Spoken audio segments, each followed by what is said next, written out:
Okay, well on today's show we've got new ultra-speed cameras, Rishi's surprise and not surprising pact with the EU, landlords are about to be banned from something, energy price rise, eco-idiots, surprise court verdict and a whole lot more. Let's begin.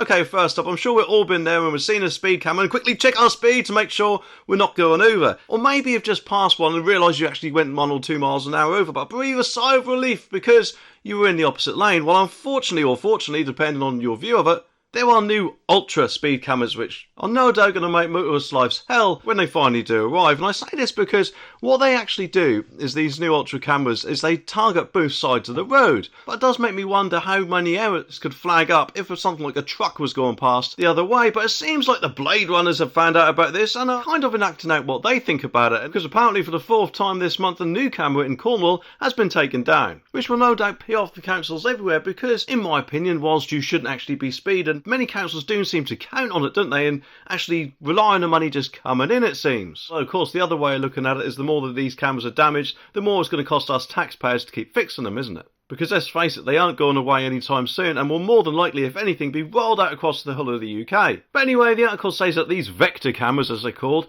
do not require lines on the road as they use infrared low light technology and no longer flash when triggered, meaning drivers won't necessarily know they've been fined. And as well as covering both lanes, they can now apparently double up as red light enforcement, so just make sure you don't try and rush through any red lights out there. Well, of course, it's now starting to get a little bit colder, isn't it? And I noticed that the other day when I looked down and not spotted my usual 12 inches, but the thing is, because of things like that, we've got to put the heating on, haven't we? And as let's face it, we keep getting reminded, of course, even though it's November, that Father Christmas will be coming soon. But if anything, it'll be Christmas for none other than the energy companies, because they're going to soon be putting their prices up again, just when we all start to use more energy. Now, of course, yes, I know there's a supply and demand logic where you need to use more, so we'll put the price up. But the thing is, we're in the middle of a cost of living crisis, aren't we? So you'd at least think with the billions of pounds of profit these energy companies seem to make, they could, I don't know, do their best to hold off for it for a bit, couldn't you? Although saying that, OVO has frozen the standing charges, which could have risen the last price rise. So if they can do it, I'm sure other companies can do it as well.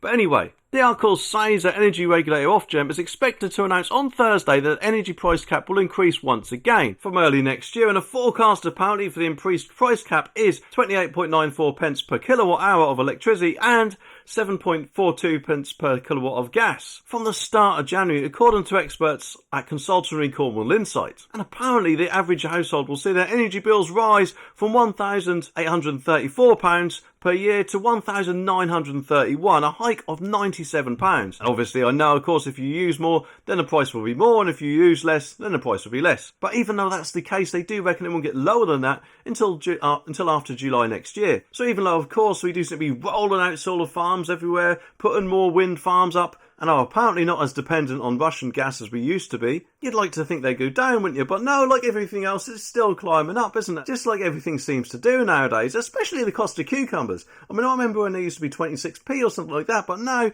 they're over 70p. 70! That's like 3 times as much, isn't it? But that again is a whole other video. And to be honest though, I don't think I'll really make a video on cucumbers because at the minute I'm kind of busier than the cucumber in a woman's prison. But anyway, next up we've got Rishi's secret pact with the EU, which I'm guessing he probably won't actually want leaked out. Well, sorry Rishi. And last week, of course, he said things like, I will not have a foreign court oversee our rules, which is correct. However, it does seem that his bark is worse than his bite because apparently he's been working with the EU to try and tear up the rules. So, of course, any illegal boat people can be sent to Rwanda, but the thing is, we are our own country. We shouldn't be ruled over by anyone, really, should we? So, to me, if anything, his announcement was like, I will not have you interfere with me, and then go on to him going, oh, please, can we just sort all this out to make sure we can still do this? And yes, I know what you're going to say, we're still a member of the European Court of Human Rights, but we can legislate around it. He doesn't need to go to the EU. Our UK law trumps EU law, whether they like it or not. Because who knows what he's going to give up when he comes back from the EU with his begging bowl. We must surely be one of the only countries in the world, well, apart from members of the EU, who seem to let a foreign court oversee us. It's just absolutely ridiculous. I mean,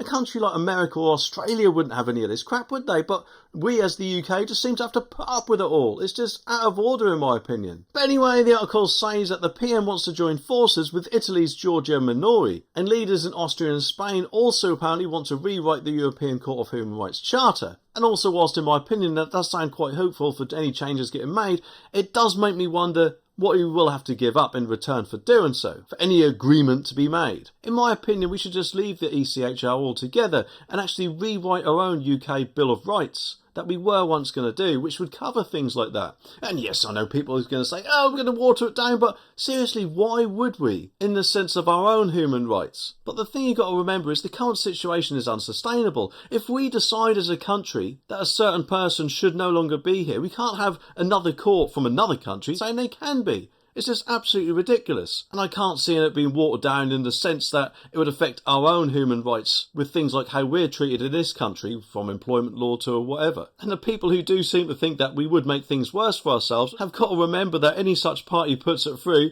probably won't get any votes, will they? Of course, as we all know, rents at the moment are up to sky-high levels, aren't they? Who would have thought that in the last 2 years we've seen rents basically go up by a third, it seems? And because of that, landlords can seem to be quite picky about the tenants they can and can't have.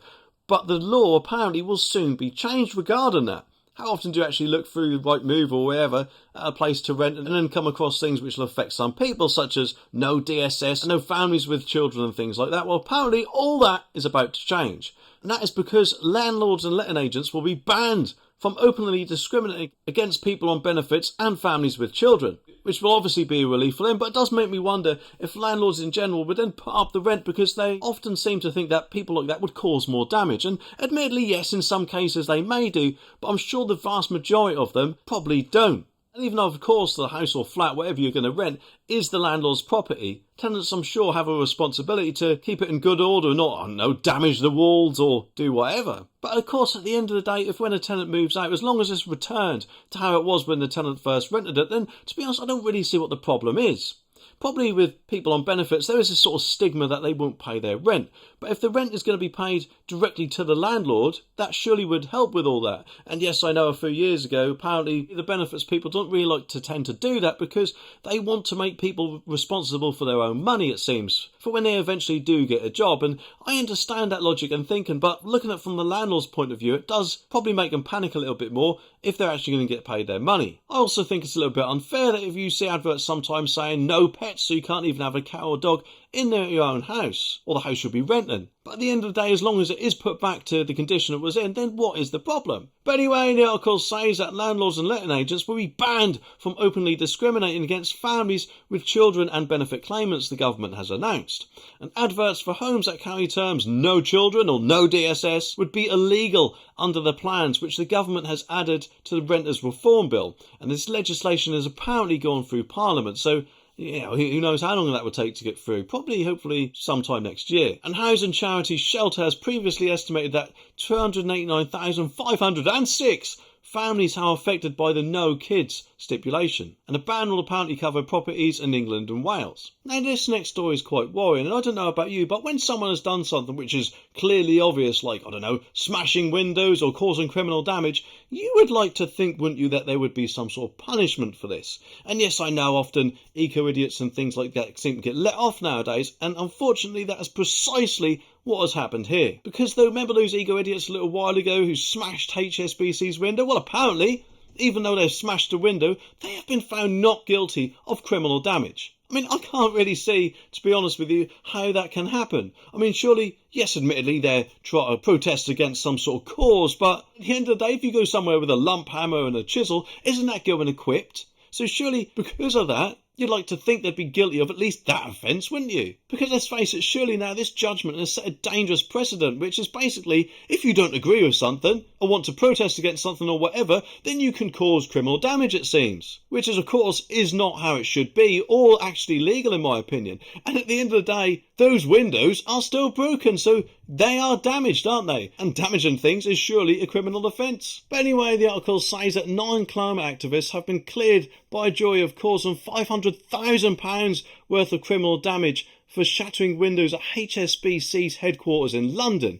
And Extinction Rebellion campaigners admitted using hammers and chisels to break windows at HSBC in Canary Wharf in the morning of April the 22nd, 2021, but denied that this was criminal conduct. Well, of course, everyone, it seems nowadays, is entitled to do it, which is not the case, and people shouldn't do it, and people should be punished for it, but they need a deterrent, because otherwise, who knows what they could do next. According to the group, the jury made several requests for further information during the course of the trial, including an explanation of the Paris Climate Agreement, information on what the British government apparently has done to address the climate crisis, an explanation to know how HSBC was able to come up with an estimated cost of damages to the windows of just over £500,000 within hours of the action. Now, of course, whilst the cost admittedly might have been a bit overinflated, I'm guessing, it still does not take away from the fact that smashing a window is a criminal damage act, isn't it? They went there to do that, it seems. I mean, why else would they carry chisels and hammers? But of course, after 2 hours, the jury apparently returned a not guilty verdict,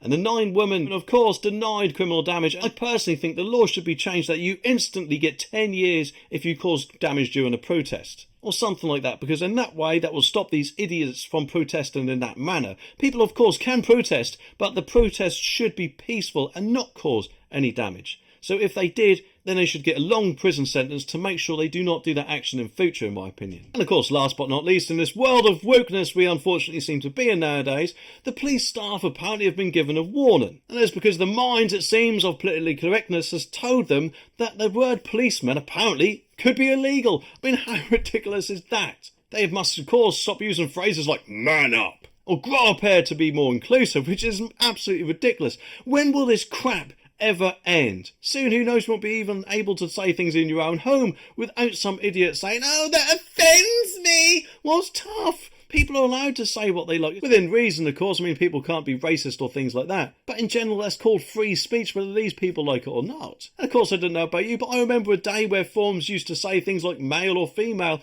and that was it. Now, of course, who knows how many things they put on forums. It's like a whole list for genders, it seems. And that's just ridiculous, isn't it? Especially in the medical profession. It does worry me how things may be in 10 or 20 years' time. But anyway, the article says that the 12-page guide from Staffordshire Police was last night dismissed as woke nonsense, and Tory MP Nigel Mills said, "You'd think police have enough on their plate without spending time worrying about normal language they can and can't use." I mean, he's right, isn't he? And the pamphlet warns that the discrimination, though language, causes offence, which may be unlawful. Well, I'm sorry, offence is actually not unlawful. And if anything, it reminds me of a little while ago where the police put a poster or whatever it was saying something like, "Causing offence is an offence." Well, they got a lot of backlash for that, didn't they, if I remember rightly, because causing offence isn't an offence. And, you know, don't get me wrong, I'm not saying everyone should go out there and be offensive to people. I'm just trying to say that people do have a right to free speech and say things like man or woman, whether people like it or not. And of course, if you think that was bad, then just wait until you see this video.